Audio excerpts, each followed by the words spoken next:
Hello guys and welcome back to my channel. Today I want to cover a new DPS build with the new spear, which is the new weapon from the latest expansion. It's the spear Dragonhunter. The spear is a great weapon because it has many AoEs, it has a symbol, also it has ranged options and melee options, and it's overall a decent damage dealer. But still, the Greatsword is the king on the Dragonhunter, so we didn't really have a proper weapon to pair it. We have the hammer, which is super strong on the skill 2, but it's super slow and it forces you to reposition, so sometimes you would die to cast your skill 2 on the hammer, so I decided to try the spear, which complements really well the traps and the Greatsword. As usual, we start from the traits. The traits are basically the same as the other Dragonhunter build, which used Hammer and Greatsword, but I will quickly go on them. Okay, we have Zeal, Radiance and Dragonhunter. On Zeal we have some might when we trigger our Virtue skill 1. It's okay for some additional might. If you don't like it, you could also go for this one, Fiery Wrath. 7% damage increase against burning foes. It's not super reliable, but most classes provide some burning, especially the Scourges, so you can go for this build, for this trait, sorry. And then we have this trait here, your power is increased, additional power when we use a Greatsword, and our Greatsword skills have reduced recharge, so very good trait for this build. Most of our damage comes for the Greatsword anyways, even if we run the spear, but still the Greatsword is the king. Then we have this minor trait, which is very important because it boosts our symbol's damage by 30%. And then we have Symbolic Avenger. Your strike damage is increased whenever your symbol hits a foe. So basically this is a 10% damage increase for free. Then we have Radiance. Here we run right hand strength for some additional precision and power. Actually, we don't get power because we don't run a one-handed weapon, sorry, so it's just for the precision, which is a lot. It's like 4% critical chance just from this trait. And then we have this one, Retribution, will grant us, Resolution, sorry, will grant us 10% damage increase. We will need Resolution, we will have a lot of it, we have traits for it, we have skills for it, we have like the skill 4 on the Greatsword, which pulses Resolution. And then we have this trait here, very important, your ferocity is increased. And then we have this huge trait here, whenever we have resolution, our critical chance increases by 25%, and also we get a stack of might every second. So this is a very important trait because it really helps us reaching the critical cap, and we don't need a lot of precision in our gears, and this is why I will not run full dragons, for example, because we just need to reach 55 critical chance, because we have Fury, which will grant us 20, as you can see from this skill. We don't run Feel My Wrath, but I'm just showing you. Fury is 20%, and then with the resolution we have additional 25%, so 55 plus 20 plus 25, 100 critical chance. Then on the Dragonhunter we run, sorry, this is not the correct skill. On the Dragonhunter we have Wings of Resolve, delivers an impact upon landing, movement speed is increased. It's not the best trait in the world, but the other two are kinda useless. Maybe you could go for Aegis on traps. We have two traps, so it's 2 stacks of Aegis basically. It's okay, I guess. You can go Hunter's Premonition, but I think this one deals a decent amount of damage if you land it, and also it applies Immobilize, and most importantly it passively increases your movement speed. So I would go for Soaring Devastation.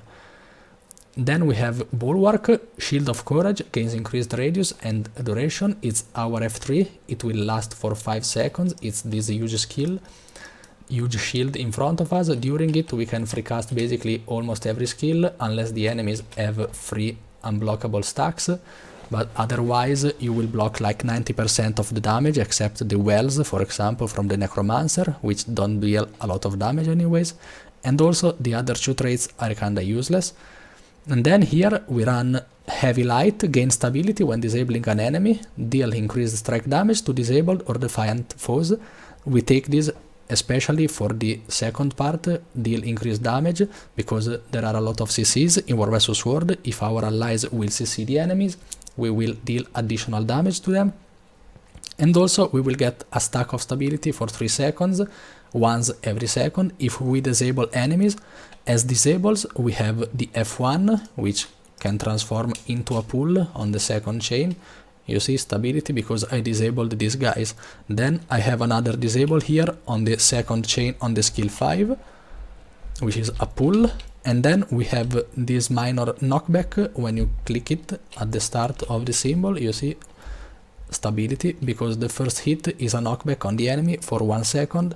So you will provide a CC on the enemies just by pressing this skill. You don't have to choose where to cast it, it's just around you, so it could be an additional stack of stability which could be really crucial in a team fight. For the gears, you can just go like some combination of Marauder, of Dragon, of Berserker, or of Valkyrie, whatever you want, just aim to reach 55% critical chance. The rest should be evenly distributed in power and ferocity. I think this isn't the best choice, but it's like the change is minimal. I run some Marauder, as you can see, Marauder, and then I have Valkyrie on the weapons. I don't know why, I know it has no precision, but still I compensate with the other gears. Nothing changes, basically, just go to reach 55% critical chance. The relic is relic of the Dragonhunter. Enemies hit by your traps skill become hunted by you, increases the strike damage and condition duration against them. So most of the time the enemies will run into you, they will proc your traps, and then you start casting your skills and do damage to them, and most of the time you will hit enemies which already triggered your traps and they were hit by your traps, especially the Procession of Blade, which has unlimited targets. Like each spin can hit 5 targets, but it has 10 spins and the enemies are moving around, so you can hit ideally 50 people just with it. So, oh, this guy is playing something for me, thank you. Okay, so I was saying Relic of the Dragonhunter is the best choice in my opinion. Let's take a look at the skills. Everyone knows the skills of the Greatsword. I will cover them anyways. Okay, on the spear we have this strong auto attack. I mean, it's not super strong. It can hit though 5 people, and it will provide some healing in front of you and on yourself, and the damage is not terrible, to be honest, considering how easy it is to land. It has a nice radius, in a nice cone in front of you, and it's kinda fast also on the cast. So sometimes after you've done your best skills on the spear you will be stuck on spear and you will have to cast your auto attack. If you feel you are too stuck on your spear, instead of the Relic of the Dragonhunter, you could go also for the Relic of the Warrior. Weapon recharge time is reduced by 25%, so if you are stuck on the spear, you can quickly swap on the Greatsword and use your best skills on the Greatsword. And then after 7 seconds and a half, you could go back to spear and everything should be ready again. But it's up to you. In my opinion, you lose 10% damage increase without the Relic of the Dragonhunter, so I would go for it. Okay, the spear, then we have the skill 2, which provides healing and damage at the end of this thingy and also during the route. You see, I charge behind this guy, but I still hit him. This skill is forced movement. I wouldn't recommend it in War vs War because it can kill you, but sometimes you have to use it. Also, it's a nice way to escape or to reach your guys, like to close the gap if you are behind stuck. And then we have the skill 3, Gleaming Disc. So you press it and you do some damage, and after a while you have a second shockwave which does additional damage, and the damage is pretty big because you just need to press this and the skill does damage around you. You can move around freely and do damage, keep doing damage, and also the damage, as I already said, is kinda good. So it's a nice burst to have, you see, and in the meanwhile you can cast everything else. And most importantly, on the spear we have the illuminated mechanic. The shockwave additionally deals more damage and inflict condition on enemies and grant boons to allies. So this is good for the additional damage by 10%, which is very nice to have, and I will cover it in a bit. The skill 4 is Solar Storm. Throw a spear above the targeted point. You see, the spear explodes and raining shards that damage enemies and remove conditions from allies. Your next spear attack is illuminated if you are within range of your own shards, okay? And if we have illuminated buff on ourselves, more shards are produced, removing conditions from allies also heal them. So this is a nice ranged option to do damage, and also you can use it on melee. Let's say we have the skill 3 on the cooldown. Skill 4, you see this rain dealing damage around, each shard will hit 3 enemies, so I guess it's nice. Then we have Symbol of Luminance, which is why this build can work on the spear. Basically, we press it. Sorry, I got interrupted. Okay, we press it and we cast this symbol on the ground, and this symbol will grant us permanent Symbol of Luminance. You see all the spear's skills are illuminated, so we get the buff on every skill until the symbol is up and until we are above the symbol. Unless we cast it while illuminated. If we cast this while we are already illuminated, for example, you see skill 3, and then I get illuminated, you see, skill 5, and we get illuminated even if we walk out of the symbol. So basically this is what makes every skill illuminated, and in every fight, most of the time, what you should do is casting first your skill 5, so your next skills will be illuminated until you are on the symbol, and your most important skills are the skill 3 and the skill 4, because the skill 2 is kinda bad and the skill 1 is just the auto attack. So we use this illuminated, more shards and more damage on the shockwave, and you see how much damage you can deal. The symbol itself deals some damage and also applies resistance once every 6 seconds on the allies, considering also yourself. It applies weakness and vulnerability because we have this minor trait here, so it has a really high amount of conditions and boons on yourself, sorry. And this is how it works, but I will cover it later in the gameplay commentary and also in how to use the skills. On the Greatsword we have the most important skills are the skill 2, which is the huge damage dealer, your most important damage dealer on the weapons, and then the skill 4, which is another big damage dealer, but it's stationary, it will not follow you, and also it will pulse resolution on yourself, which is so important for doing damage because of this trait and this other trait.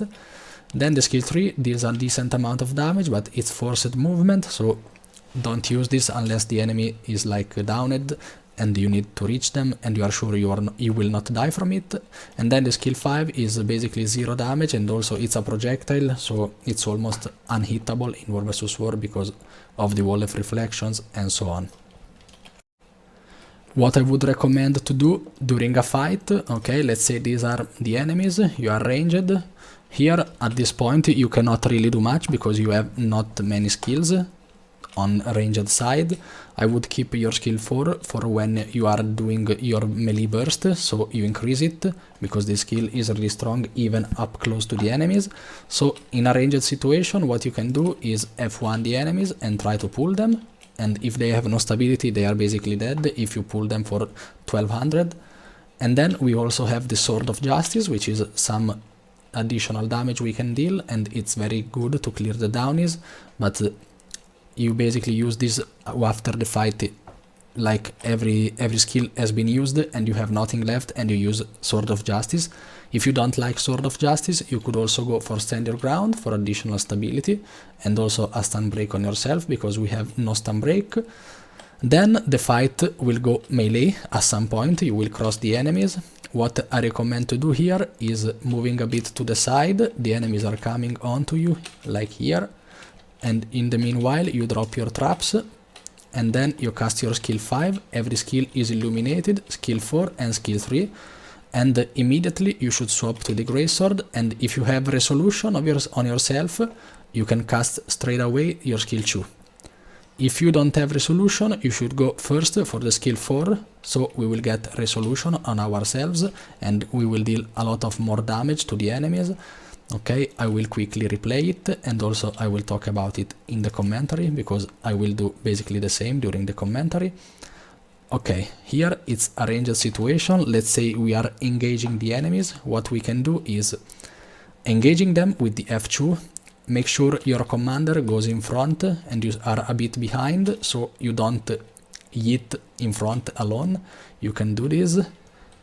you can cast your traps, skill 5, skill 4, skill 3, immediately Greatsword, skill 4 and skill 2.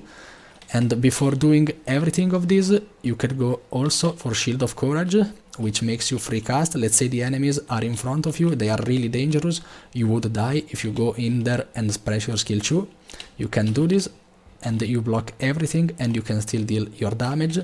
At this point, everything is almost on cooldown and you could wait for the second skill 2 on the Greatsword, skill 2 again, you see, immediately swap to Spear, 5, 4 and 3 or 5, 3 and 4. The most important is the 5 first, because it's also a symbol, and if you use it later, the enemies might have moved away and maybe you will not, you will miss some hits from the symbols.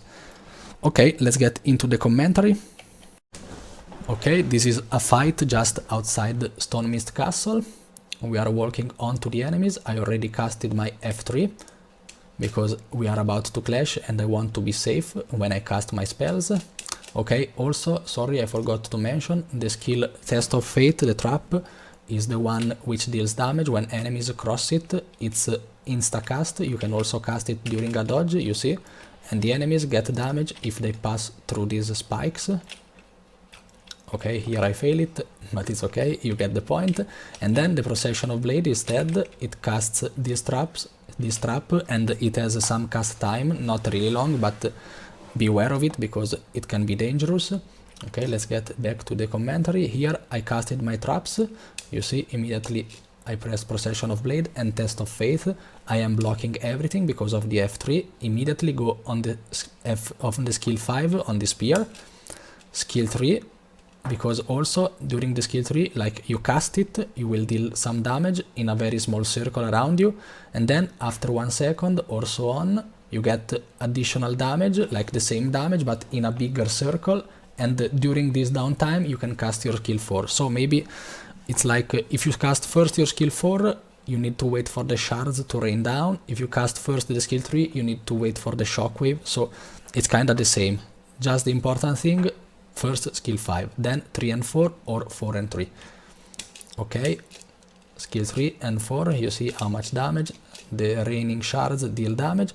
Immediately swap to Greatsword. I have these enemies here on melee. I should be able to hit them with the skill 2. Skill 4 for the resolution, because actually I had it, a lot of it. Okay, it's okay. Skill 2. And then you see at this point I have everything on cooldown. And you can use the Sword of Justice to finish the downies or to finish some people who are still alive. I also used my skill 3. You see, there was this enemy downed. It's a safe target for the skill 3 because I'm sure the downed will not move unless they have transfusion, which is getting nerfed, by the way. I'm really sorry for it. Okay, at this point you can fill in with some auto attacks because they are kinda strong on the Greatsword, they are kinda slow but kinda strong in the damage. And then Sword of Justice. At this point I have the weapon swap almost up, the skill 4 and the skill 2 almost up together. I'm probably going to go F2 on these enemies here because they are grouping up, and cast skill 4 and skill 2 and go back to Spear. But it seems I am casting my skill 5 for the pull. Okay, I try to pull someone. Okay, I pull someone with the F1 actually. I have many enemies on me, most of them are downies, so skill 4 and skill 2. And at this point, skill 3, the fight is basically over. Traps, skill 5 and skill 4 are ready again. The skill 3 has a way shorter cooldown than the skill 4 and the skill 5, 5 seconds. So sometimes it can happen that you swap back to Spear and you have the skill 3 ready and the skill 4 and 5 not ready. It's okay. The skill 5 mostly empowers the skill 4 because it will make the more shards to be rained. And instead the skill 3, it just gives you 10% damage increase. So 10% is not a lot, like you can deal like 33k instead of 30k. It's not huge, but always try to illuminate the Solar Storm. They also have the same cooldown, 20 seconds, so it's pretty easy to do. At this point, I think I also show the stats of this fight on Arc DPS. Okay, you see, Whirling Wrath, the skill 2 from the Greatsword, and then we have the Traps, and then Symbol of the Resolution, which is the skill 4 on the Greatsword, and then immediately followed by the Symbol of Luminance, which is the skill 5 on the Spear, and then we have Solar Storm, which is the skill 4, Daybreaking Slash is the auto attack, Leap of Faith is the skill 3 on the Greatsword, and then we have Glamming Disc, which is the skill 3, which I didn't really hit a lot because the enemies were pretty scattered around. But let's see another fight then. Okay, this is another very cool fight. We are about to engage the enemies. Okay, first I try to pull someone. I think I failed. No, maybe this guy was pulled. I didn't see properly. Okay, I cast my trap and immediately the F3, the enemies are walking onto us. Skill 5, skill 3 and skill 4. Okay, good damage. Immediately swap to Greatsword and skill 4 and skill 2. The skill 2 didn't really land on the enemies. They were too far, I think. My bad. I immediately go for my elite because I need to reset my F3. The enemies are more than us and I need to kite them and to survive, to deal damage. I already finished my stacks of Sword of Justice. I regroup with the commander, F3 and skill 2. Okay, this one landed properly. At this point I swapped to the spear. This was not an easy fight, by the way. Okay, time to drop my traps again. The enemies are eating everything. Skill 5 to illuminate the skill 3 and the skill 4. The skill 3 is being cast and then the skill 4. At this point some auto attacks. And then immediately when you can swap to Greatsword, immediately do so. If you have skill 3, 4 and 5 on the spear on cooldown, immediately skill 4 because I have some downies on me, so the skill 4 is perfect to finish them, and also it will grant me resolution, and resolution will grant me a lot of more damage for my skill 2, which is right away. Okay, skill 2, you see like 8k on that guy. I almost died. Sword of Justice. Here I used my skill 3 without a target, so I could get off the fight because I was in a bad spot, and then I can re-engage with the F2, which is another leap. Here I also dealt some damage and immobilized some guy, and then my skill 2 and skill 4 are ready again. Skill 4, skill 2 kinda wasted, the enemies are moving a bit zigzag, they didn't go straight. And then we have almost everything ready again on the spear, and the traps are almost up again. Procession of Blade has been cast, then Test of Fate immediately. Skill 5, skill 3 and skill 4. Sword of Justice, you see how much damage you can deal around, and then you have everything on cooldown. If it was safe here, you could go just with the commander and cast your skill 2 on the Greatsword, because you can deal damage, but if you are a bit a coward, like I did I think in this fight, I would wait for the F3, so I can block everything and I'm sure I will not die. Let's see what I do. Okay, actually I am really brave, or not. F3 and skill 2. You see, like, sometimes you need to do some trade-offs. Like here, if you walked immediately to the commander and press the skill 2, maybe you die because it's a bad spot here, the enemies are just training there. But if you go there and you don't block, maybe you die, but you can deal damage. If you wait and you are safe, for sure you stay alive, but you could have killed enemies, we will never know. Here I decided to do something in the middle. You see, like, I got the cooldown up when I am ready on the Greatsword, casted the skill 4, F3, and then the skill 2. Oh, also it's very important to cast your skill, the healing skill, sorry, because the healing skill, which I didn't cover, sorry, Litany of Wrath, heal yourself for a brief time, heal yourself based on a percentage of damage dealt to enemies. So let's say you deal in a matter of seconds like 100k damage to the enemies, you will get healed for like 33k. So this is very good to have. You know you are about to land a safe burst, like you are blocking, you have stability from allies, press this and you will deal a lot of damage and a lot of healing of yourself, like for sure, like 100% guaranteed. This class is so strong because the damage is not super insane, like for example the Holosmith, and also the enemies have to walk on the traps, but the traps are basically unavoidable because the enemies, like, they are super big AoEs and the enemies are working on it. But also you are very survivable because you have 5 seconds of blocks in front of you, and you have the elite skill to reset it, and also you have another god mode. If you don't get interrupted during a burst, you are basically unkillable because you get healed for so much on 5 enemies. Okay, let's finish this clip, it's almost over. Okay, I swapped back to the spear, skill 5, skill 3 and skill 4, finishing off the downies, Sword of Justice again. Okay, here we are where we were. Okay, skill 3, F3, skill 4, skill 2. Rolling around, dodging around. Okay, the traps are up again. The enemies are coming to eat the traps again. Sword of Justice. And then I have skill 4 and skill 2 ready again. I have a lot of resolution here, so maybe I could skip the skill 4 for now, but prioritize your skill 2, so you can deal a lot of damage in a shorter time. Okay, no, I decided to go for the skill 4 because I can't check resolution during a fight. Skill 4 and skill 2, and the enemies are wiped basically. Here, I know I didn't have the symbol of luminance, but it's okay, I guess. Oh, actually, I casted it, sorry, I'm blind. Okay, I swap to spear immediately. Skill 4, skill 3 and skill 5. Skill 5, skill 3 and skill 4, sorry. Okay guys, this was all for today's video. I hope you enjoyed it. I think this class can really be super strong because also the Celestial meta is basically over, because in like 2 weeks the Celestial stats will be nerfed, and I think many people will go back to power, and this build has the F3 to block every power damage. You have a lot of damage on the power side, you will not be blinded anymore, weakness and so on. I think this build is really able to find a place in the current meta. Also Holosmith received some nerfs in the latest patches. The Holosmith is still superior in my opinion in the overall damage dealing, but still this class is a really strong competitor.